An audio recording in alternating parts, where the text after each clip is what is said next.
देहा वसुदेवका भासमाना पुलंगे कंठे कानकपर्णकगदिगा खण्डकोदण्डहस्ता रक्षारुद्राक्ष भूषा कृतदैवा शाम्भवामूर्तिवेदा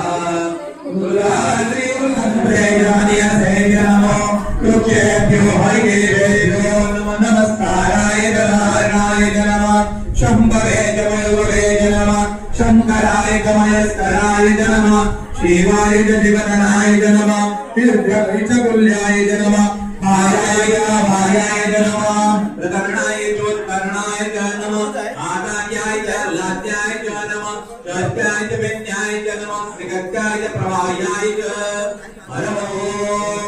शंजमे मयजमे प्रियंजमे यत्वामजमे कामजमे गोमनजमे वज्रंजमे ओम इनादि महूर्वं यज्ञय प्रणपदेवरामरामे शरणं श्रीशक्तिश्रीदेवा दुर्गवादभदेवाधर्मा आणि गांगोबा देवताची पुन्हा एकदा पूजा करून घ्या ओम श्रीर्घा ऊर्जा सहस्राजलसर्वदा सबोमिविश्वरूपा यत्तिष्ठत्तजांगुलं पुरुषययमनवरमं यद्भूतं यच्च भव्यं उदामसर्पस्येषानः यदन्नेन तिरुवदे अदावानस्य महिमा अतो जायाकश्च पुरुषः आदो नियते चण्डान् सृजते तस्मात् यदुर्गस्मात् जायत तस्मात् जायन्त ये के च भयार्दः गावो भजते तस्मात्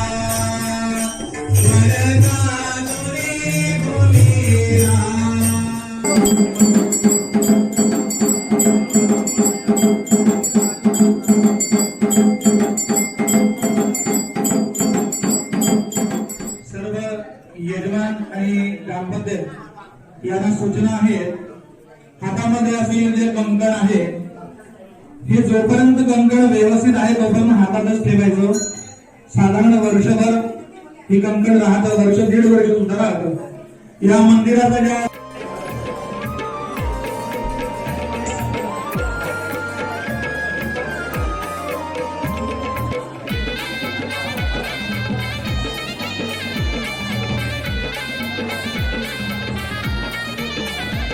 रत्नागिरीत एक नंबर आमचं देवरुख संगमेश्वर रत्नागिरीत एक नंबर आमचं देवरुख संगमेश्वर इथे नांदतो शिवशंकर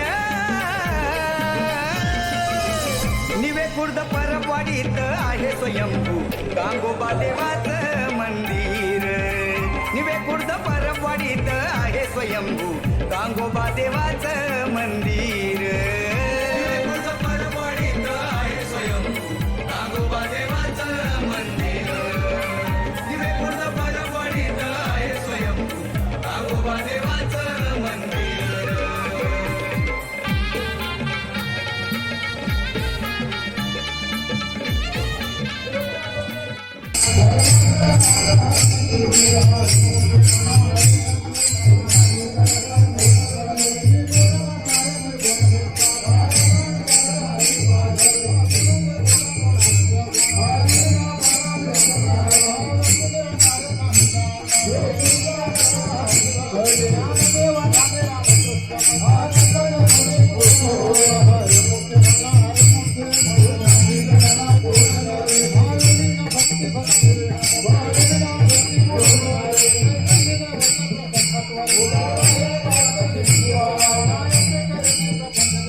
मल्हारी तिवारी मल्हारी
थोडा आवाज दे। मी चिंतन का सांगतो, सूक्ष्म आपण विचार करत नाही। लक्षात ठेवा, एक उदाहरण सांगतो। अनेक देवांची आपण मंदिर बांधतो, तो आपल्या श्रद्धेचा भाग आहे। मला माझ्या मूळ मुद्द्याकडे जायचं आहे, पण लक्षात ठेवा, या विश्वामध्ये विठाला विठाला विठाला, या विश्वामध्ये जी काय शक्ती आहे, तुम्ही कसंही वागावं, कसंही वागा, त्याला मानू नका, त्याची पूजा करा, करू नका, त्याचं नामस्मरण करा, करू नका, पण ज्याने तुम्हाला जन्माला घातलेला आहे आपल्याला सगळ्यांना, तो आपल्याला सोडून कधी बाजूला राहत नाही. आपल्याला सोडून देव कधीच बाजूला राहत नाही. देवाची भक्ती करणं म्हणजे काय करणं महाराज? आणि या ज्या सगळ्या साधना आहे, उपवास, तपा, दान, धर्म, कथा, कीर्तन, जप, जाप्य, पूजा, अर्चा, तीर्थयात्रा, ह्या कशासाठी आहे? तर ह्या सगळ्या साधना आपल्या जीवनाचं परिवर्तन करण्यासाठी आहेत. विठाला विठाला.